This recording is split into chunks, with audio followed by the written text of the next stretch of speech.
기도합시다. 한 주간 평안하셨습니까?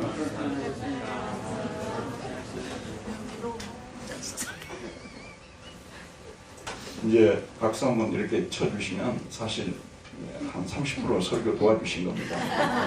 왜냐하면 이제 마음이 좀 사람들이 다 이게 긴장을 하고 있는데 좀 이렇게 사실 여러분 우리 목회자들이 얼마나 긴장하는지 잘 모르실 거예요. 벌써 그냥 금요일 오게 되면 그때부터 그냥 굉장히 이제 이게 막 긴장이 돼요. 그리고 뭐 토요일 설교 준비를 1차로 좀 해놓으면 또 이제 긴장이 좀 약간 누그러지고 이렇게 해서 주일날 이 설교하기 전까지는 상당히 긴장이 연속이 되는데 근데 안 해보신 분들이 뭘 알겠어요.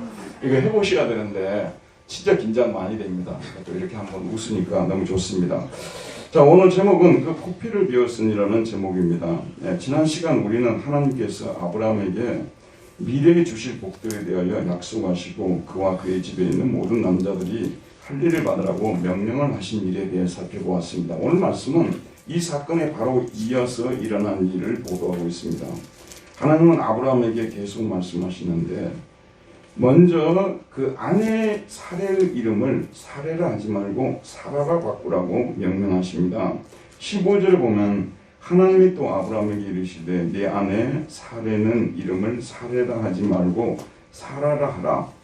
사레라는 이름은 본래 지배자라는 뜻의 샤르에서 파생했다고 합니다. 사레는 여주인 혹은 여군주 이렇게 번역할 수 있고 사라는 나는 민족의 어머니 이렇게 번역할 수 있습니다. 자, 하나님께서 왜 사레를 사라로 계명하라고 명령하시는지 그 이유를 말씀해 주시는데요. 내가 그에게 복을 주어 그가 네게 아들을 낳아주게 하며 내가 그에게 복을 주어 그를 여러 민족의 어머니가 되게 하리니 민족의 여러 왕이 그에게서 나리라. 그에게 복을 주겠다. 너에게만 복을 주는 것이 아니라 사라에게도 복을 주겠다고 말씀하고 있습니다. 그가 네게 아들을 낳아주게 하며 내가 그에게 복을 주어 그 아들에게 복을 준다는 거죠. 그를 여러 민족의 어머니가 되게 하리니 사라를 여러 민족의 어머니가 되게 하리니 민족의 여러 왕이 그에게서 나리라. 자, 이렇게 말씀하시는데 주목해서 볼 것이요. 이 약속을 하나님께서는 아브라함과만 체결하는 것이 아니라 아브라함의 아내 사라와도 동일하게 체결하고 있다는 것이 중요한 지점입니다.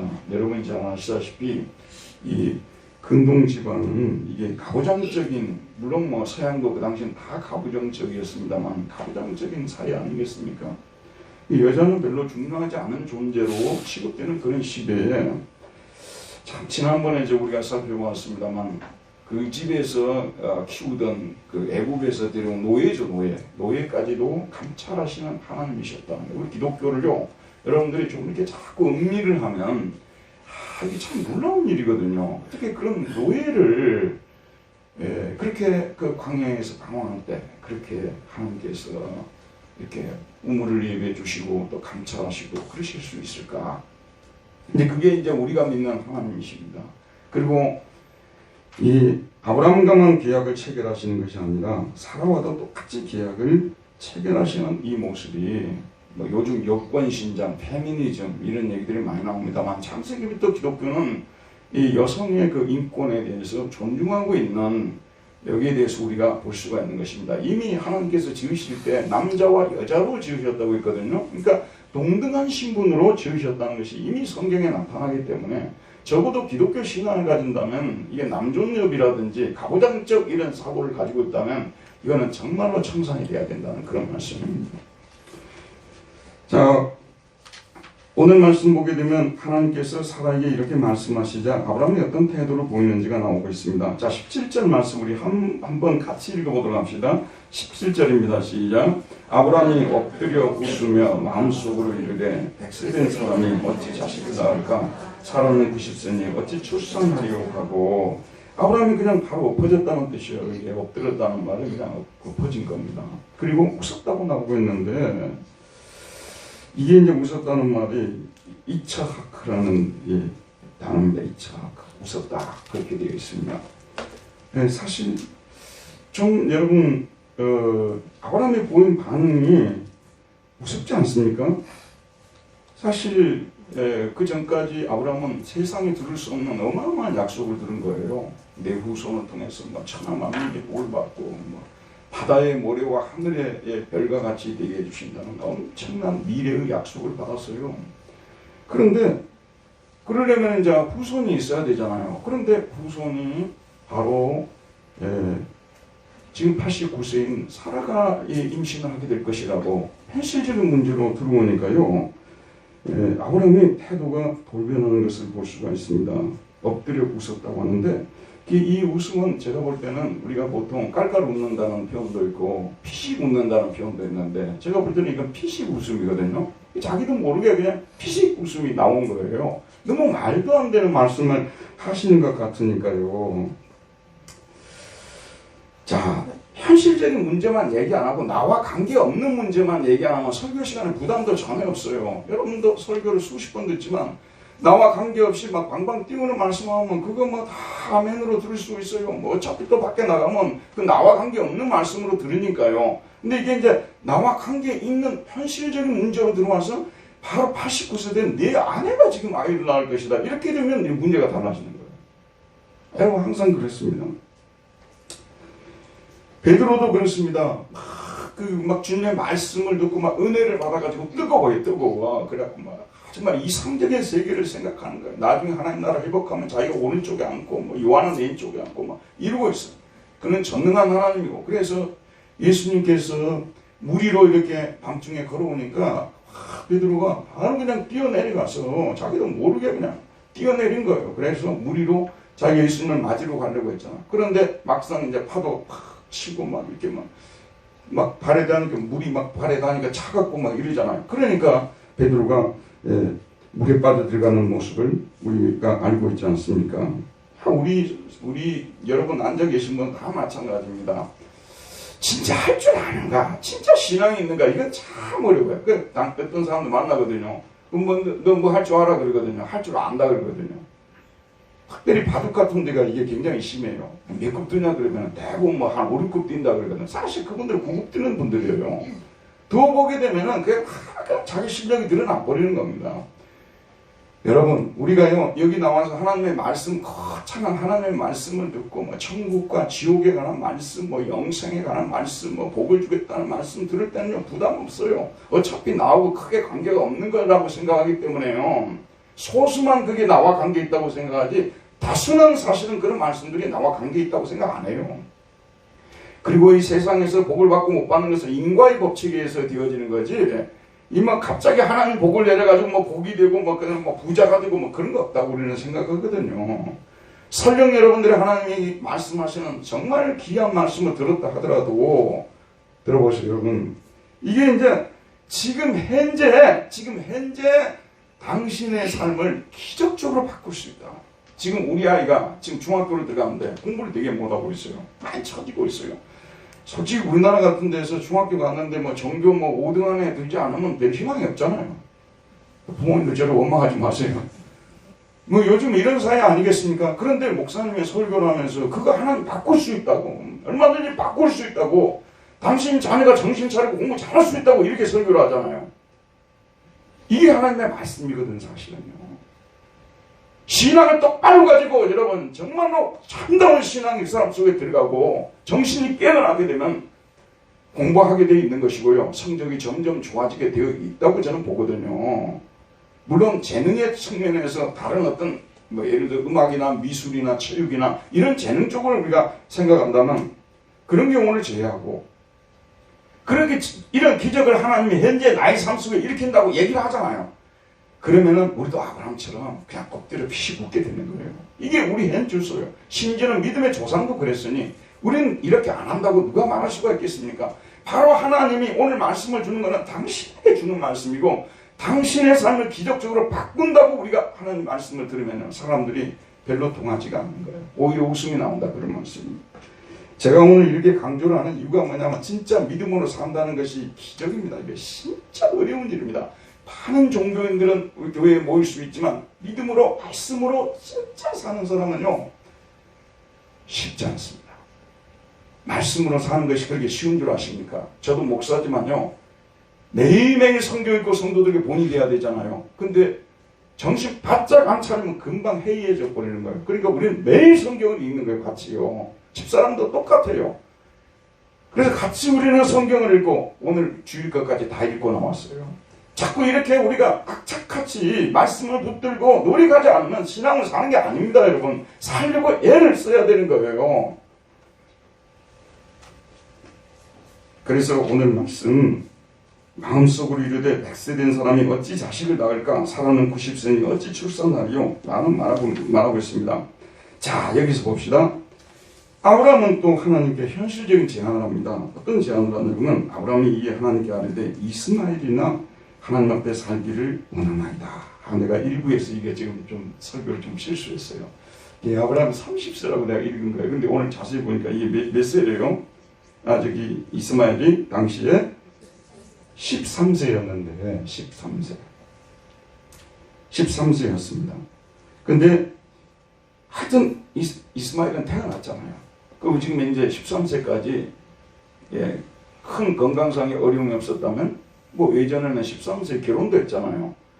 뭐 조금만 한 1, 2년만 더 있으면 결혼해서 아기를 낳을 수 있는 그런 상태니까 적어도 하나님 당신께서 현실 감각이 있으시다면 이 이스마엘이 이 하나님이 하신 약속을 이루면 되지 않겠습니까? 이렇게 말하고 있습니다.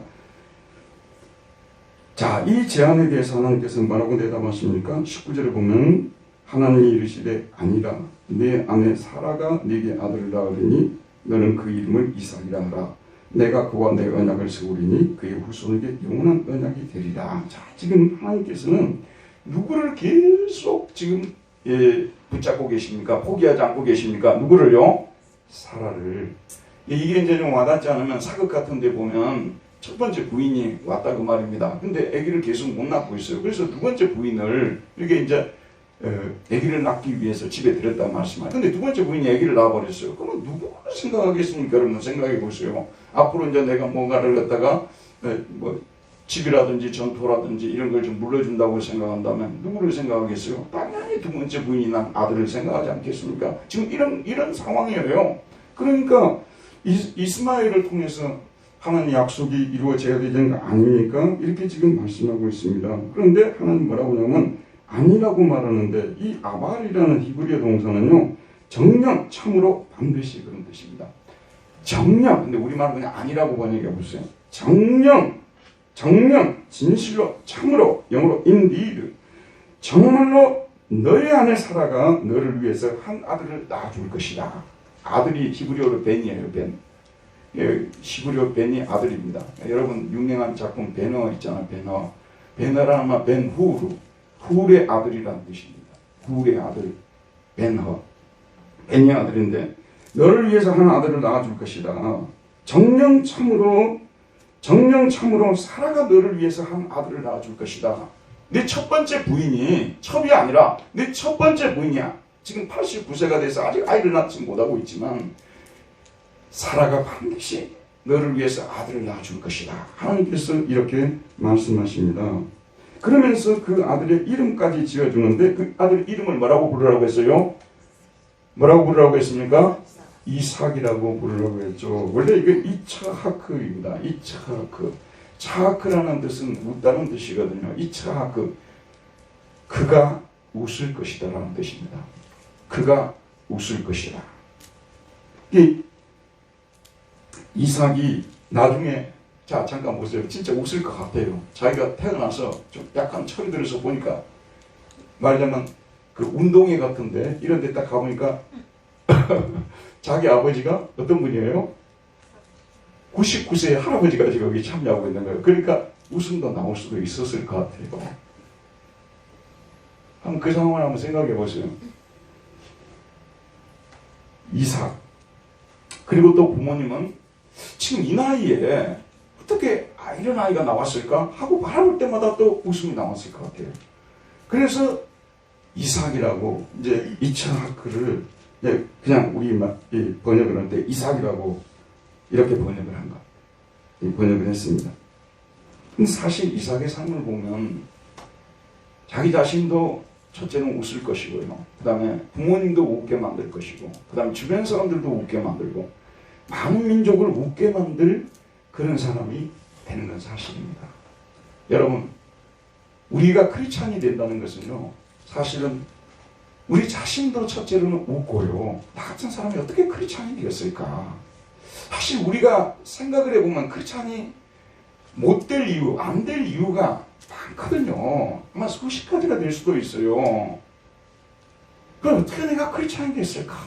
웃음이 나올 수 있는 것이요. 예, 이런 나를 구원해 주신 하나님을 생각하면서 정말 속으로 웃음이 나올 것이고요.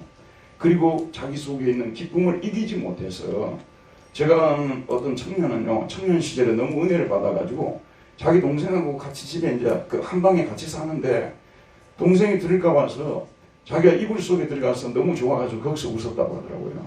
이불 속에 들어가서. 그러니까 진짜 은혜를 받은 사람은 이런 기쁨이 자기 속에 솟구쳐 오르는 거야. 내가 어떻게 해서 이런 은혜를 받아서 이렇게 그리스도인이 되었는지 정말 웃음이 나오는 것이죠. 그리고 그 웃음은요, 자기 안에만 머물지 않겠죠. 반드시 가족에게로 옮겨가겠죠. 자꾸 웃고 하니까, 전에는 참 이렇게 얼굴을 바라보면 어둡고 슬프고 그랬었는데, 어느 순간부터 무슨 일이 있었는지는 모르지만 자꾸 희죽희죽 웃고 둘 중에 하나겠죠. 자꾸 교회 다니고 나서 희죽희죽 안 하면 둘 중에 하나 아니겠어요. 애가 어떻게 됐는가 보다 이럴 수가 있겠죠. 자기 안에 이제 왜 웃는지 이유를 말해주면 동의가 되겠죠. 그래서 자꾸 이제 웃음이 나오고 옆에 사람도 웃게 만들고 주변 사람들을 많이 웃게 만드는, 저는 그 해바라기가 부른 그 노래들을 참 좋아해요. 특별히 해바라기 부르는 행복을 주는 사람 되게 좋아합니다. 그대 내게 행복을 주는 사람, 참 저는 그 노래 가끔씩 부르고요. 굉장히 좋아요. 우리 그리스도인은 웃음을 주는 사람이라고 정의하면 어쩔까 여러분? 웃음을 줄 수 있는 사람. 지금 누가 보더라도 이 집이 웃을만한 집이 아니거든요. 너무 힘든 일들도 많고, 자식 문제로 어려움을 겪고, 부모 문제로 어려움을 겪고, 직장 문제로 어려움을 겪고 하는데 항상 이 사람은 웃는 거예요. 항상 웃음을 웃고, 그리고 옆에 사람들을 전념시키고. 이 사람이 크리스찬이 아닐까요 여러분? 진짜 그리스도인은요, 좀 옆에 가면 좀 웃게 만들어줄 수 있는 사람들이 돼야 돼요. 뭐 근엄해가지고 그냥 말도 못 붙일 정도로, 이거는 훌륭한 그리스도인인 것 같지만 사실은 그렇지가 않습니다. 그래서 이삭에게, 하나님 아브라함에게 이삭의 아들 이름을 이삭이라고 지어준 것은 그 자신도 웃을 뿐만 아니라 많은 사람에게 웃음을 주게 하는 사람이 될 것이라는 그런 예언을 담고 있다는 그런 말씀이 되겠죠. 자, 하나님은 이어서 바로 이 아들 이삭과 언약을 체결할 것이라고 말씀하시는데, 19절에 보면 내가 그와 내 언약을 세우리. 여기 그는 이삭을 말하죠. 내가 이삭과 내 언약을 세우겠다. 계약을 체결하겠다. 그의 후손에게 영원한 언약이 되리라고 말씀하고 있습니다. 영원한 언약을 맺을 것이라고 말씀하고 있어요. 그런데 바로 20절을 보게 되면 사실 별로 등장하지 않아도 될 것 같은데 20절이 등장합니다. 20절 뭐라고 되어 있습니까? 이스마엘에 대하여는 내가 내 말을 들었나니 내가 그에게 복을 주어 그를 매우 크게 생육하고 번성하게 할지라. 그가 12두령을 낳으리니 내가 그를 큰 나라가 되게 하려니와. 지난 시간에도 제가 이스마엘에게 준 복에 대해서도 언급을 했어요. 분명히 하나님께서 하갈에게 이스마엘이 복을 받을 것이라고 말씀하셨습니다. 근데 오늘 또 한 번 반복하는 거예요. 이스마엘에 대하여는, 이스마엘이 자꾸 이렇게 그 언약을 이을 자가 되면 어쩌겠습니까? 하니까 이스마엘에 대하여는 내가 네 말을 들었나니 내가 그에게 복을 주어 그를 매우 크게 생육하고 번성하게 할지라. 그가 12두령을 낳으리니 내가 그를 큰 나라가 되게 하려니와. 자, 여기 보면 이스마엘을 복을 준다고 말했어요. 그리고 매우 크게 생육하고 번성하게 하겠다고 말하고 있죠. 심지어는 12두령 통치자가 되게 하시겠다고 말씀하고 있습니다. 자, 이런 구절을 읽으면요, 지금도 여러분 잘 아는 대로 이슬람들 있잖아요. 이스마엘을 자기들 조상으로 생각해요. 지금도요. 여러분 이슬람 믿는 사람들한테 물어보세요. 이제 유대인들은 이삭이 자기들의 조상이라고 생각해요. 이쪽 사람들은, 이슬람 쪽 사람들은 이스마엘을 자기들의 조상이라고 생각하거든요. 근데 오늘 성경에 보니까 이스마엘에게 분명히 복을 약속하셨잖아요. 근데 여러분 이걸 구분할 줄 알아야 돼요. 이스마엘에게 준 것은 주로 현실적인 복들입니다.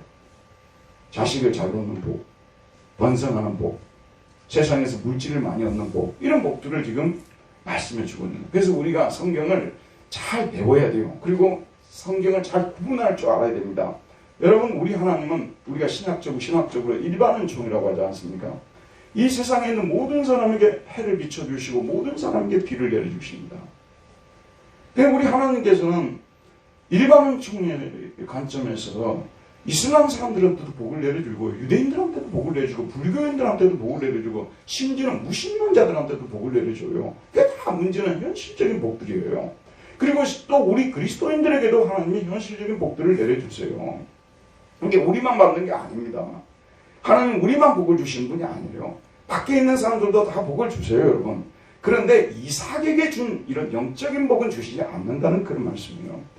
이삭에게 준 이 복은 예수 그리스도를 믿는 사람에게 주시는 영원한 복입니다. 이거는 영적인 복들로서요. 죄를 용서받는 복입니다. 죄를 용서받는 복은 모든 사람에게 해당하는 게 아니에요. 여러분들요, 좀 우리가 가끔 이렇게 뭐 사극이라든지 이런 거 보게 되면 아주 어느 그 마을에 어느 현이라든지 뭐 이런 데 보게 되면 아주 영감이 이런 분들이 너무 그 자비심이 많아가지고 자기 가족뿐만 아니라 다 그 옆에 있는 동네 사람들 다 구제하고 그런 거 많이 보실 거예요. 그런데 자기 자녀들에게 줄 복은 그들에게 주는 건 아니에요. 마찬가지입니다. 여러분, 이걸 잘 구분할 줄 알아야 됩니다. 그래야 우리가 헷갈리지가 않는 거예요. 하나님은 모든 사람에게 복을 주시는 분입니다. 그런데 우리 예수 믿는 사람들에게는 특별한 복을 주시는 분이에요. 그 특별한 복은 모든 사람이 주는 복이 아니기 때문에 특별한 거예요. 그게 바로 죄를 용서해 주는 복이고 영원한 생명을 주시는 복이고 천국을 상속시켜주는 복이고 천국에 가서 영원토록 사는 복, 이런 복은 믿지 않는 사람에게는 결코 주지 않는 복이라는 것입니다. 그래서 이런 복, 앞으로 예수 그리스도를 먼저 후손으로 낳을 이런 복은 이삭에게만 준다고 말이에요. 그래서 예수 그리스도를 믿음을 통해서 세상에 이런 영적인 복이 미치게 하는 이 복은 이삭에게만 해당하는 것이고 이스마엘에게는 해당이 되지 않는 것이라는 걸 알아야 됩니다. 그래서 저와 여러분은 현재 우리가 예수 안 믿는 사람들과 같이 공유하고 있는 복들을 가질 수도 있고 안 가질 수도 있어요.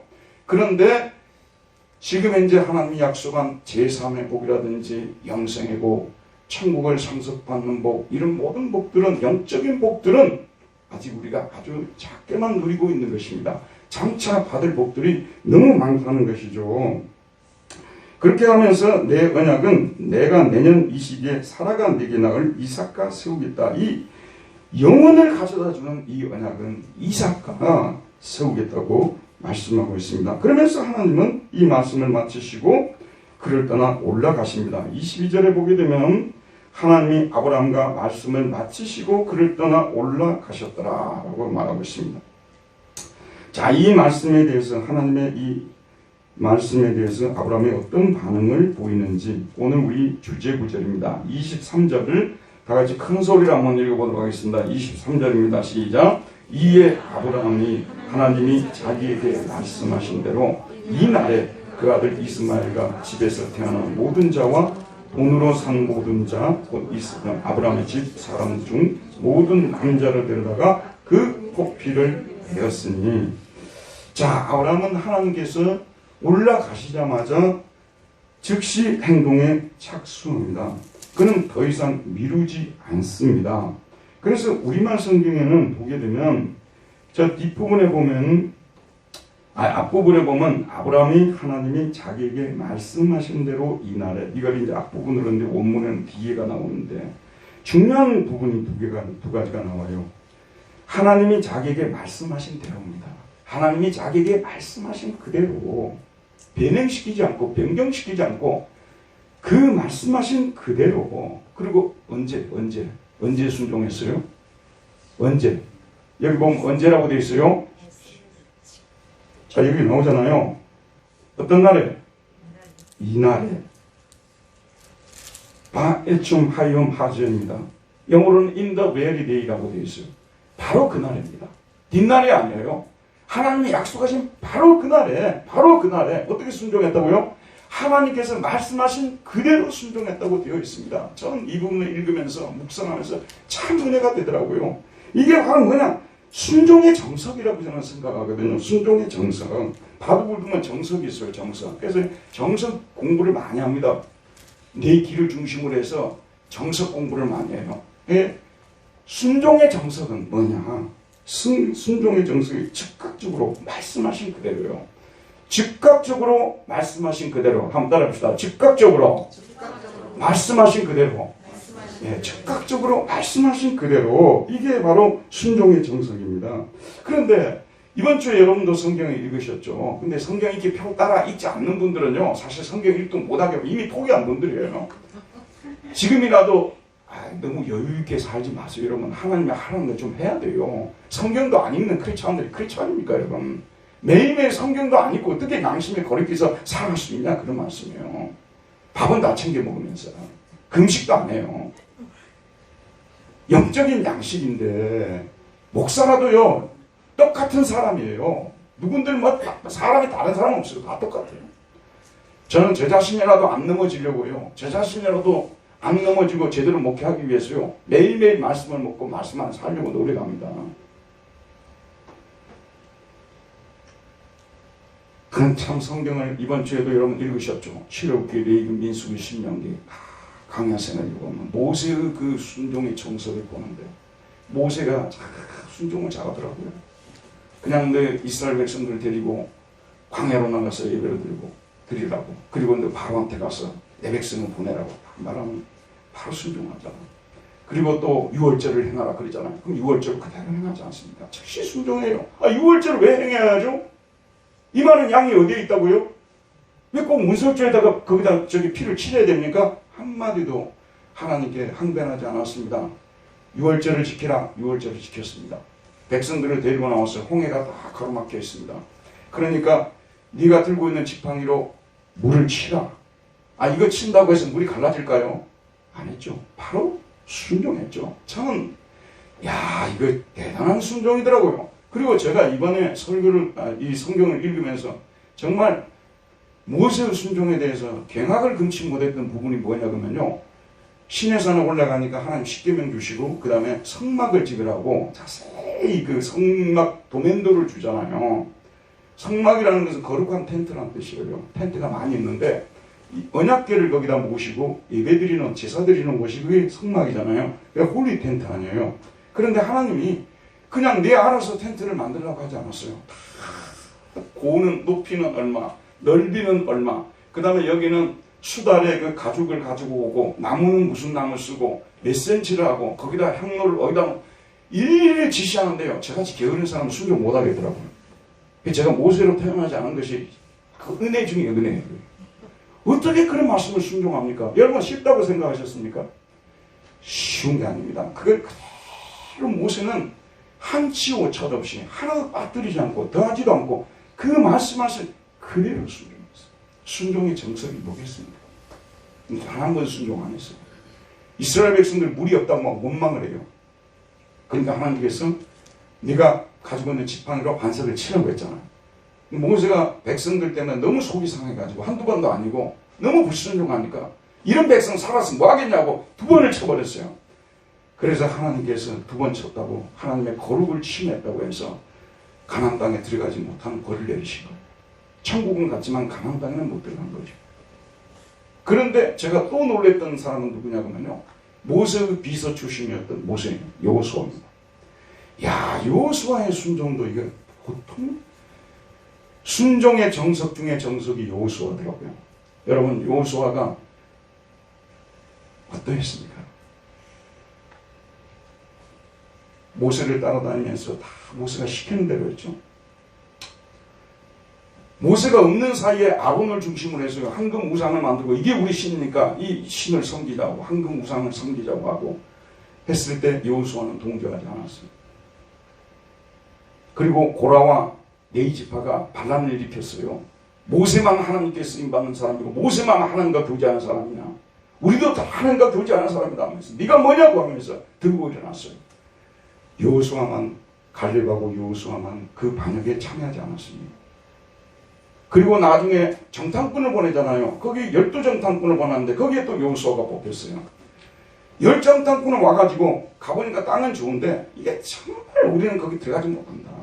백성을 낙담시키고 막 통곡으로 막 만들어가고 이런 상황에서도 여호수아는 그들은 우리 밥이다. 우리가 올라가서 취하자. 자, 여호수아의 이 순종이요 감동이더라고요. 저는 여호수아의 순종을 이렇게까지 깊이 묵상한 적이 없었거든요. 근데 진짜 단 한 번도 이 사람은 실수한 적은 있어요. 변장한 사람들을 잘못 알아본 그 실수한 적은 있지만 지도자로서 가나안 정복 전쟁 중에서도요 단 한 번도 불순종한 게 없어요. 꼭 우리 재직들이 재직되고 나서 불순종하고 그런 오점을 남겨야 됩니까? 순종만 하는 것도 나쁜 건 아니잖아요. 그런 재직들도 좀 많이 나와야 돼요. 저는 우리 교회 재직들이 다 그런 재직들이 되었으면 좋겠습니다. 자, 여러분, 그런데 완벽한 순종은 그래도 여러분이 너무나 잘 알고 있는 예수 그리스도 아니시겠습니까? 예수 그리스도.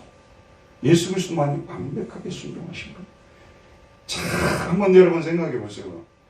십자가 이게 말로 들을 때는요, 어떤 심지어는 낭만적일 수도 있어요. 왜냐하면 십자가 목걸이도 많잖아요. 그런데 예전에 제가 시골에서 김하는 마을이 있었는데 이 김을 이게 마르려면 이 젖은 김을 마르게 하려면은 가그대라 해가지고 딱 네모로 짜가지고 한 24칸을 이게 다 만들어요. 그래가지고 못을 전부 이렇게 박습니다. 그래야 여기다 낄 거 아니에요. 이게.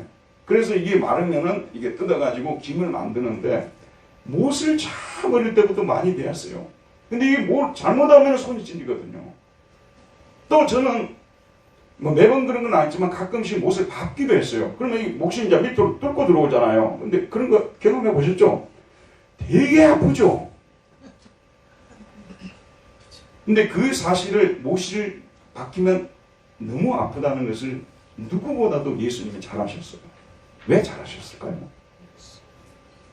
예수님의 아버지 요셉이 직업이 뭐였습니까? 목수아니셨습니다. 예수님은 십자가를 많이 만들어 보셨어요. 왜냐하면 십자가는 처형 그 도구잖아요. 그러니까 흉악범을 처형하는 로마의 그 처형 도구이기 때문에 목수집에가 만들어 달라고 했을 거 아니에요. 많이 못을 박아본 거예요. 그러니까 못에 찔리고 못에 손이 박히면 얼마나 아픈가를 누구보다 잘 아는 분 아니었습니까? 그래서 예수님께서는 십자가를 막상 지려고 하는 골고다로 가야 하는 바로 그 이전에 겟세마네 동산에 올라가셔서 할 수만 있으면 이 잔이 내게서 옮겨지면 좋겠다고 그렇게 말씀했어요. 왜냐하면 너무 아프다는 걸 알기 때문에. 그러나 나의 원대로 마옵시고 아버지의 원대로 하옵소서. 거기서도 순종을 하시잖아요. 진짜 여러분 예수님을 이 순종을 생각해보면 그런데 그 십자가에 누가 달려야 되냐 그러면 저와 여러분이 달려야 되거든요. 근데 저는 저와 여러분 은혜 받기 전에는요 수백 번 이런 설교를 해도요 이게 귀에 들어오지도 않아요. 마음에 들어오는 건 말할 것도 없고요. 참 우리 하나님의 은혜가 좀 임했으면 좋겠어요. 십자가가 여러분의 가슴속으로 파고들어야 비로소 은혜 받는 사람들이에요. 십자가가 추상적으로 머무르는 사람들은요 아직 은혜가 임하지 않은 분들입니다. 낙심할 필요는 없어요. 은혜의 때를 기다려야 되는 것이죠. 근데 아직 은혜를 받은 사람은 가슴속에 십자가가 있어요. 십자가, 그래서 복음을 전할 때도 십자가를 전하지 않고는 견딜 수가 없어요. 왜냐하면 우리가 거기에 못 박혀야 되는데 예수님이 거기에 못 박힌 거 아니에요. 우리가 그런 고통을 당했어야 되는데 예수님이 당하신 거 아니겠습니까? 너무나도 숭고한 사랑이고요. 정말 참을 수 없는 그 고통스러운 시간에도 순종하셨어요. 순종의 정석을 보여준 거예요. 공교롭게도 여호수아라는 뜻은 뭐냐면요. 구원이라는 뜻이에요. 예수라는 뜻도 뭐죠? 물에서 건져냈다 구원이라는 뜻입니다. 여호수아는 장차 오실 예수님의 예표로 등장하는 분이고요. 말하자면 사본이고요. 예수님은 원본입니다. 진짜 순종은 누가 보여주셨어요? 예수님께서 보여주신 거 아니겠습니까?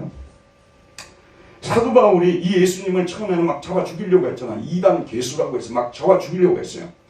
나중에 알고 보니까 이 예수님이 정말 자기를 위해서 자기가 져야 할 십자가를 지고 죽기까지 복종했다는 걸 생각하니까요. 가슴이 메어지는 거예요. 그래서 빌립보에 보내는 편지에서 너희 안에 이 마음을 품으라 곧 그리스도 예수의 마음이니 그는 하나님의 본체시나 하나님과 동등됨을 취할 것으로 여기지 아니하시고 오히려 자기를 비어 종의 형체를 가지사 사람들과 같이 되셨고 사람의 모양으로 나타나사 자기를 낮추시고 죽기까지 복종하셨으니 곧 십자가에 죽으심이라. 죽기까지 복종하셨어요. 순종. 자, 우리 재직 이렇게 임명 받아가지고요, 처음에 순종 잘하시던 분들이 나중에 순종 못하는 경우들도 많아요. 맨날 순종이 어려우니까 그러지 않겠어요? 속상한 일도 많으니까 그러지 않겠어요? 그래서 부엌공사 잘하다가 나중에는 그냥 접시고 뭐 그 다음에 이 국자고 뭐 다 던져버리고 나 더 이상 안 해. 이런 일이 벌어지는 거야. 찬양 때도 마찬가지예요. 열심히 찬양하다가 조금 힘든 일들이 이러지만 나 찬양 안 해 막 이러고. 특별히 지휘자들이 그런 분들이 많아요. 까딱하면 던지고 나가고. 우리 지휘자님은 전혀 그런 거 아니니까요. 마음 놓고 드릴 수가 있어요. 왜냐하면 우리 지휘자님은 이제 연세가 많이 드셨어요. 그런 헬기 부르는 그런 시절이 아니죠. 순종이 이것이 생각만큼 쉽지가 않지 않습니까? 그런데 우리는 정석은 알고 있어야 된다 그 말이에요. 항상 정석대로 살지는 못해요. 저도 마찬가지고 여러분도 마찬가지고요. 정석을 배웠다고 해서 정석대로 삽니까? 하지만은 정석은 알아야 될 거 아니에요. 순종을 할 때 여러분 이게 참 그냥 내 생각대로 순종하고 싶은 생각도 많이 일어나요. 대표적인 사람 누구야? 사울 아닙니까? 사울은 이스라엘의 초대 왕이었죠. 사울이요, 두 가지 순종을 안 했어요. 첫 번째는 전쟁이 일어났어요. 근데 뭐 보통 여러분 아시잖아요. 목사님이 와가지고 먼저 예배를 드리고 출격을 하는 거거든요. 그쵸? 뭐 중국 삼국지 봐도 뭐 다 그 전쟁할 때는 와서 제사 드리고 출발하잖아요. 그러니까 사무엘이 갈 때까지 기다려야 그랬어요. 너무 다급해지니까 자기가 그냥 알아서 제사 드려버리고. 또 어땠습니까? 아말렉이 하나님 앞에 너무 악하게 행동했어요. 하나님 백성들을 비겁하게 쳤어요. 그래서 하나님께서 아말렉을 다 멸하라 그랬어요. 근데 내가 멸할 때 양이나 소나 뭐든지 좋은 거는 남기고 안 좋은 것만 멸하라고 한 적이 없어요. 하나님은 좋은 것까지도 다 멸하라고 했어요. 모든 걸 다 멸절하라고 말씀했어요. 근데 사울이 무슨 생각이냐면 제사를 드리려면 좋은 염소도 필요하고 좋은 양도 필요하는데 이런 거 남겨놔야 되지 않겠냐. 자기가 생각해가지고 자기 식으로 남겨놓고 안 좋은 것만 다 멸절을 시킨 거예요. 그래서 그 일로 인해서 사울이 하나님의 큰 심판을 받고 평생도록 고생하고 나중에는 비참한 죽음으로 끝낸 것을 우리가 보지 않습니까? 정석대로 순종을 하라, 그런 말씀입니다. 정석대로 순종하라. 또 한 가지 여러분 말씀드리고 싶습니다. 하나님은 우리에게 순종을 하라고 할 때요, 순종을 하라고 할 때 아무것도 주지 않고 순종을 하라고 하지 않습니다. 선한 부모가 있습니다. 또 좀 나름대로 회사원들을 생각해주는 사장님이 계십니다. 회사원들을 모아놓고 무슨 얘기를 하잖아요. 그럴 때 아무것도 안 줄 테니까 너희들 무조건 순종해. 월급 받는 거 그것이 끝나고 그냥 순종하라. 그러면요, 어떻게 되겠습니까? 사기가 그냥 가라앉죠. 그런데 여러분 이번 일을 잘 마치고 이 지금 프로젝트가 잘 되게 되면 성과급이 여러분이 생각하는 것보다도 훨씬 더 많을 것이라고 이렇게 얘기를 하잖아요. 그리고 각 부서들에게 이렇게 하라. 그러면은 사람들이 굉장히 동기부여가 되고 사기가 충천해지고 그래서 열심히 하는 거 아니겠습니까? 사실 저는 삼국지를 읽은 지가 꽤 오래됐어요. 뭐 잠깐 그 젊은 시절에 잠깐 봤는데 그것도 열심히 안 읽었어요. 왜냐하면 삼국지 깨를 배우면 목사 노릇 못한다 생각했어요. 자꾸 사람을 갖다가 막 깨를 부려가지고 이렇게 막 이렇게 움직이려고 하고 막 이러면 어떻게 목회를 하겠어요. 그래서 삼국지를 계속 안 보다가 한 2년 전에는 지금은 이제 한번 봐야 되겠다 한번 봤어요. 봤더니 조조가 뛰어난 장수더라고요. 간사하지만 뛰어난 장수더라고요. 사람들을 모아놓고 출전하기 전에 항상 이야기를 합니다. 이번 전쟁하면 이기면 여러분 금은보화가 여러분에 들어와서 만수무강하고 여러분 후손들까지 다 부귀영화를 누립니다 하고 꼭 그 얘기를 하더라고요. 그리고 전쟁을 추격시키더라고요. 근데 자기가 결국은 자기 뜻대로 이루지를 못하고 죽은 거 아니겠어요? 근데 우리 하나님에 대해서 여러분 제가 중요한 말씀 드립니다. 우리가 하나님을 믿을 때 잘 믿어야 돼요. 하나님은 한번 우리 따라합시다. 하나님은 주시는 하나님이시다. 자, 우리 기독교가 근대 이후로요, 언젠가부터요, 기독교를 의무종교로 만들어버렸어요. 의무종교를 만들면서 하나님이 주시는 하나님이시라는 것을 싹 빼버렸어요. 제가 이 분당교육교에 부임하면서 지금까지요, 하나님은 우리에게 값없이 선물을 주시는 분이시라는 걸 수도 없이 외쳤습니다. 하나님은 아무것도 주시지 않고 우리 보고 뭔가 하려고만 하나 하나님이 전혀 아니에요. 그거는 우리가 그렇게 믿어왔던 거예요. 아브라함에게 오늘 보세요. 아브라함이 지금 아기도 낳지 못했는데 어마어마한 미래를 약속하고 있지 않습니까? 맞죠 여러분? 나라도 크게 만들어주고 땅도 줄 것이고 네 후손이 번창할 것이고 엄청난 말씀을 하세요. 그리고 나서 하나님께서 이런 약속을 너에게 주는데 너희 이렇게 이루어줄게. 내가 약속하마. 나는 전능한 하나님 아니냐. 하지만 너는 이런 약속을 받은 사람이기 때문에 믿지 않은 사람들과 좀 달라야 된다고. 그래서 할례를 행하라는 거예요. 그래서 바로 살라는 말씀이 나온 겁니다. 그래서 율법이 나오게 등장하게 된 거예요. 율법이라는 것은 뭐냐면 지키면 복을 받고 안 지키면 저주받는 그게 아니에요. 신명기도 우리가 제대로 읽어야 됩니다. 하나님께서는 우리에게 약속을 하셨기 때문에 반드시 그 약속을 성취시켜 주시는 겁니다. 여러분 저를 보세요. 여러분이 예수 그리스도를 진실로 믿고 나가면 하나님이 하도 베드로가 답답하니까 한 번은 와서 예수님께 물었잖아요. 우리가 이렇게 모든 것을 버리고 예수님을 쫓았는데 난 주는 거는 뭡니까? 우리한테 주는 거는 뭡니까? 그랬잖아요. 이 세상에서 복을 받지 못할 사람이 없다고 얘기를 했잖아요. 하나님께서 세상의 것들도 많이 너희들에게 준다고 부자 만들어 준다는 얘기는 안 했어요. 그러나 이 세상에서 100배나 받고라는 말씀을 하셨어요. 맞죠 여러분? 그리고 이생 이후에 저생에서 받을 그런 복들에 대해서 또 언급하셨습니다.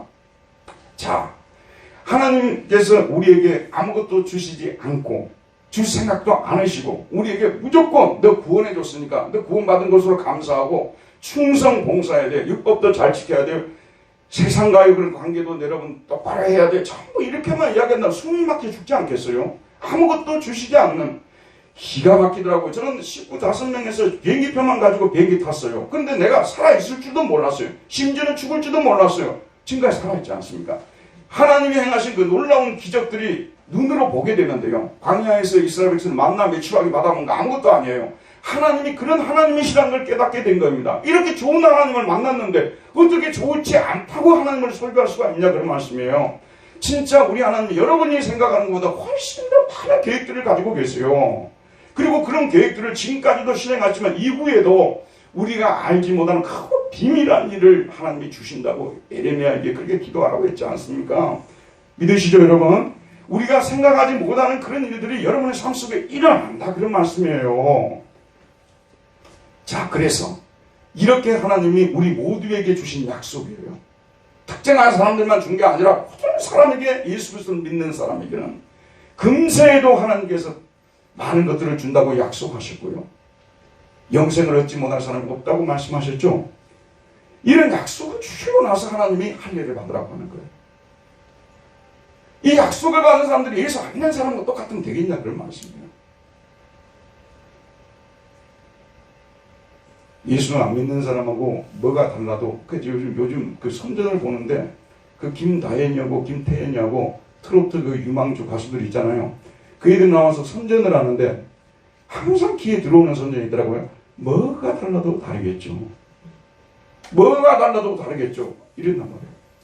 우리 예수 믿는 사람들이 예수 안 믿는 사람하고 뭐가 달라도 달라야 되지 않겠냐 그런 말씀이에요. 마음 씀씀이라든지 사랑을 베푸는 데 있어서라든지 뭐가 달라도 달라야 되지 않겠냐 그런 말씀이에요. 그래서 여러분이 완벽한 어떻게 보면 완벽한 그런 그 율법을 준수하는 사람이 되기는 쉽지가 않아요. 그거는 사실은 율법은 완전한 걸 요구를 하기 때문에요. 율법을 다 지켜 구원받은 사람 한 사람도 없어요. 제가 드리는 말씀 뭐냐면요. 우리가 씀씀이가 마음 씀씀이와 그 다음에 물질 씀씀이라든지 이런 것들이 믿지 않는 사람들과 좀 차원 달라야 된다는 그런 말씀이에요. 그래서 안 믿는 사람들도 그리스도인과 어느 정도 일정한 시간 교제를 갖다 보면 야 얘가 교회 다니는 사람 진짜 맞구나. 얘는 진실로 예수를 믿는 사람이구나. 이런 얘기는 들을 수 있어야 된다는 것이 바로 할례를 행하라는 말씀입니다. 마지막 한 가지만 더 말씀드릴게요. 제가 독일에도 살아보고 또 한국에도 살아보고 또 지금 제가 나이도 이제 좀 어느 정도 들었잖아요. 저보다 연세 많으신 분들이 앉아 계시는데 제가 깨달은 것이 뭐냐면요. 사람은 다 똑같다는 것을 깨닫게 됐어요. 여러분 특별한 사람이 이 세상에 존재하는 줄 압니까? 다 비슷비슷해요. 어느 정도 돈을 벌면요, 돈을 안 벌 때는 그런 생각도 안 해요. 돈을 벌면 좀 더 좋은 차 타고 싶어 하는 거예요. 좀 더 좋은 집에 살고 싶어 하는 것이고요. 우리 자식 유학 보내고 싶은 거고요. 다 이 사람에게 다 공통으로 다 있는 거예요, 여러분. 그래서 심지어는 예수를 잘 믿는 분들도 그냥 세상으로 가버릴 수 있을 정도로 그런 유혹들을 얻어받는 겁니다. 그런 마음들이 안 올라오는 사람은요, 죄송합니다만 사람이 아니문이다 해요. 사람은 다 똑같다는 걸, 여러분이 이 말을 제가 자주 하잖아요. 진짜 살아보니까 똑같더라고요. 그래서 우리는 어쩌자는 겁니까? 그런 생각이 우리에게도 침투한다는 거예요. 우리에게도 침투하는 거예요. 조금 비겁한 짓 좀 하고요, 조금 더 악하게 살고요, 조금 조조처럼 간사하게 살면요, 우리도 얼마든지 눈앞에 있는 이익을 취할 수 있는 이런 상황들이 온다는 거죠. 그럴 때마다 우리는 마음의 할례를 행하라는 거예요. 자꾸 이런 생각을 잘라내야 되는 거예요. 자꾸 아침에도 잘라내고 저녁에도 잘라내고, 그래서 아침 기도가 필요하고 저녁 기도가 필요한 거예요. 자꾸 우리 생각들이 막 올라와요. 오늘 제가 이렇게 설교했잖아요. 그럼 집에 돌아가면 사탄이 여러분한테 어떻게 집어넣냐고 하면, 예수를 믿는 방법이 많은데 꼭 김용주 목사가 설교한 것처럼 그렇게 믿어야 돼? 다 그 생각을 집어넣습니다. 뭐 성경만 많이 읽는다고 해서 매일 읽는다고 좋은 그리스도인이 된다고? 또 그런 생각을 집어넣어요. 그렇지 않아도 읽지 않고 싶은데 사탄이 그런 생각을 집어넣으니까 좋은 거예요. 이런 식으로 계속 우리 마음속에는, 우리 본성은 말씀을 거스려 살도록 만들고 이방인과 그냥 똑같이 살도록 자꾸 부추기고, 세상의 명예와 쾌락과 이런 걸 자꾸 쫓아가게 만들고, 이 우리 동네에 들어가게 되면요, 뭐 이렇게 이름 써가지고 막 붙여놓은 것들 많아요. 뭐 사동 누구 삼동 뭐죠? 그 시의원 또 뭐라고 하죠? 이런 거 막 붙여놔요. 속으로 참 뭐 하려고 저렇게 하려고 할까? 나이 들어보면요, 그걸 그렇게 좋아해요. 그것이 별것이 아니어도 그 정도 명예만 준다고 해도요, 그렇게 사람들이 그걸 좋아하는 거예요. 그러니까 자기들끼리 선거를 하고 난린 거예요. 사람은 다 똑같다는 거예요. 사람이 다 똑같다는 거예요. 심지어는 다윗도, 심지어는 모세까지도 넘어졌잖아요. 여러분 한번 생각해 보세요. 안 넘어질 사람은 누가 있겠습니까? 다 우리는 조심하고 또 조심해야 돼요. 살얼음. 요즘은 제가 이제 아예 경험이 많아가지고 이게 살얼음 위로 잘 안 올라가요. 근데 어릴 때는 많이 올라가 왔어요. 가다가 빠진 적도 있고요. 가면 될 것 같거든요. 우리 신앙인도 사실은 살얼음판 걷는 것으로 생각해야 돼요. 그래야만 우리가 넘어지지 않습니다. 그래서 예수님께서 뭐라고 말씀하셨죠? 선줄로 생각하는 자는 넘어질까 조심하라고. 특별히 우리는 재직들 아니겠습니까? 재직들은 정말 재직이 아닌 분들하고 뭐가 달라도 조금 달라야 된다고 저는 보거든요. 한 달이 30일이잖아요. 2월은 28일이지만 30일입니다. 가끔씩 한 번씩 새벽에 나가서 교회를 위해서, 하나님 나라를 위해서 내가 한번 기도 한번, 그걸 그렇게 잘못된 것일까요, 여러분? 한 번쯤은 나올 수 있잖아요. 그날 좀 좋을더라도 한 번씩 좀 나와가지고 한번 생각해보세요. 장로님들이 4분이 지금 계시는데, 장로님들도 한 번씩 이렇게 나왔더니 우리 장로님이 저기 앉아서 기도하고 계신다고 얼마나 은혜가 됩니까? 안수 집사님들이, 내가 오늘 모처럼 한번 나왔는데 우리 안수 집사님 제 앞에서 말씀 이렇게 듣고 있는 모습, 기도하는 모습 얼마나 은혜가 됩니까? 참 우리가 정말 지금보다도 좀 좋은 그리스도인이 되기 위해서 하나님은 우리에게 많은 것들을 주신다고 약속을 해놓으셨어요. 지금 당장에 우리가 손으로 가지고 있지 않아서 그러지, 가지고 있는 것이나 마찬가지. 그게 바로 믿음은 바라는 것들의 실상이라는 말씀의 뜻입니다. 땅 가지고 있지만 땅 문서를 가지고 있잖아요. 땅 문서 가지고 있으면 땅을 가지고 있는 거거든요. 우리는 믿음으로 이 약속의 땅 문서를 가지고 있는 분들이기 때문에 반드시 주시는 거예요. 그 약속을 우리가 믿고 그 약속이 성취된다는 이런 놀라운 은혜를 주신 하나님 앞에서 내가 어떻게 살아야 될 것이냐, 재직들이 있지 않습니까? 여러분이 아시다시피 지금은요 100명 이상의 교회를 빼고요 좀 작은 교회가 되게 되면 나중에 웬만히만 신앙하면 다 직사 받게 되어 있습니다. 왜 나보고 다 직사 다 주냐 그러는데요, 여러분도 한번 뽑아보려고 하세요. 누구를 얼마만큼 차이를 낼 수가 있는지요. 다 우리는 비슷비슷하기 때문에 직사를 안 받을 수도 없는 거예요. 여러분 웬만히만 신앙생활을 하게 되면 지금부터 여러분이 중요합니다. 여러분이 하나님 앞에서 그 직사를 받았다고 생각하시고 하나님 앞에서 내가 어떤 집사가 되어야 할 것이냐. 부끄러움이 없는 집사가 되어야 된다. 그리고 여러분, 누구보다도 여러분이 의식에 될 사람들은 누군 줄 아세요? 여러분의 자녀들이에요. 여러분의 자녀들이 여러분을 보고 있어요. 여러분의 자녀들에게 존경받는 우리 집사님들이 되어야 합니다. 재직들이 되어야 합니다. 그래서 우리는 더더욱 한번 생각해 보세요. 조금 길어졌으면 이것만 하고 마칠게요. 자, 집에 들어왔어요. 자기들은 형편없이 살고 있어요.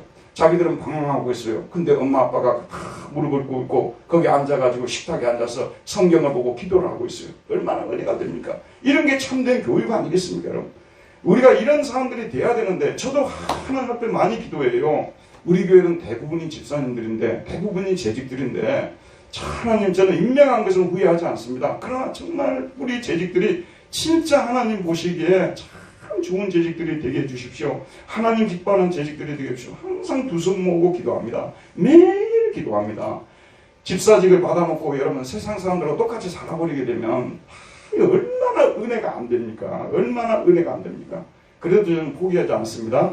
저보다도 하나님께서 포기하지 않으십니다. 오늘 마지막으로 복음을 들으셨어요. 여러분들 결코 하나님 포기하지 않으시고 하나님 기뻐하시는 훌륭한 집사님들로 만들어 가실 줄 믿습니다. 기도하겠습니다. 은혜로 오시는 하나님, 오늘도 생명의 말씀을 통해서 순종의 정석이 무엇인지에 대해서 배웠습니다.